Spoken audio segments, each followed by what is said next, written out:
Halton Hills Public Library recently announced that Councillor Alex Hilson was elected incoming president of the Ontario Library Boards Association, which is a division of the Ontario Library Association. Jason Agnew spoke to Councillor Hilson to get the details on all that the position encompasses. But first, the last time we saw Alex Hilson here on Halton News was the night he lost his campaign to become MPP for the Wellington Halton Hills riding.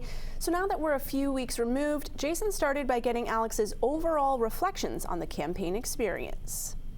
There was just a huge opportunity there. We had a sort of a sudden election called. I was honored to be able to be chosen to stand with the party and for certain values and certain programs that I thought were important, so we ran a strong campaign in a short cold month. So yeah, doing that, it was a tremendous opportunity. We were proud of the campaign we put on, and now it's back to work doing other things. So happy to be able to still do things like this and to join you and speak today.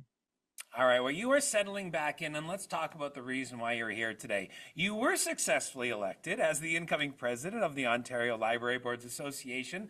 What does this organization do for people who haven't heard of it? Yeah, it's a great question. So the Ontario Library Boards Association is one of the divisions that makes up the Ontario Library Association. We communicate with our members and through the Ontario Library Association things of importance, and certainly there are a number of different things that public libraries are dealing with and facing as challenges in this day and age. And we also stand together as one voice, right? When there's different things that impact libraries across the province. One of them is the Ontario Digital Library.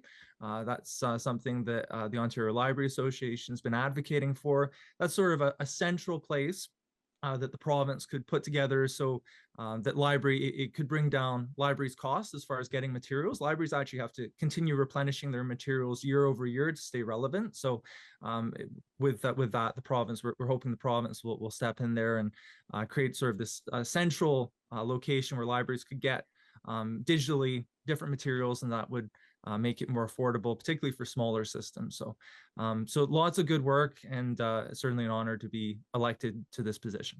And Alex, what's your connection to the library? Like, are there memories of you as a kid or growing up or studying? Like what brought you in to say, like, hey, you know what? I want to be a part of this. I want to get involved.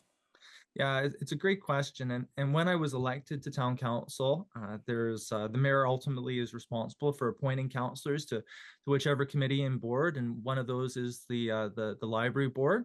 And I was clear with her that it was one of if I had a choice, that would be one of the places I would like to go. And the reason for me is I learned really how to read and through the summer reading program at the Halton Hills Public Library is grade 1, however old you are, right, 6, 7, and it's not that our public school system wasn't trying to get me to do that, but for whatever reason, for me, having the choice to be able to pick what materials I wanted to read, having it done in a sort of a low pressure, fun way was what really stuck with me. So over the years, that was a benefit to me, but then so many other programs have been a benefit, and the space, just speaking for my own Halton Hills Public Library, I couldn't tell you the number of meetings and different things that I've had or been part of, or events I've been part of that take place at our public library. So I think that's something that people need to realize. Some people, there's this thing, particularly municipalities we're going through, we know there's the threat of tariffs. People are counting their pennies, rightfully so. But one of the things that people are doing is saying, well, where can we take some money from? Maybe we should take it from the library. Who reads anymore anyways? I would say to those people that where else in your community can people come together and have those opportunities for dialogue, to meet for the benefit of the community? I'd say literacy is not going to go away, and I don't just mean reading. I mean science, mathematics, technology. These are all things that we're seeing in libraries today. It's sort of they're multifaceted places for our communities, and they're at no cost beyond the taxpayer, right? It's free for young people, for families that are maybe counting their pennies, but also for seniors on a fixed budget. So there's just all these benefits. So that's my my story there, but I would also say there's a story for many people, and a story that we need to continue.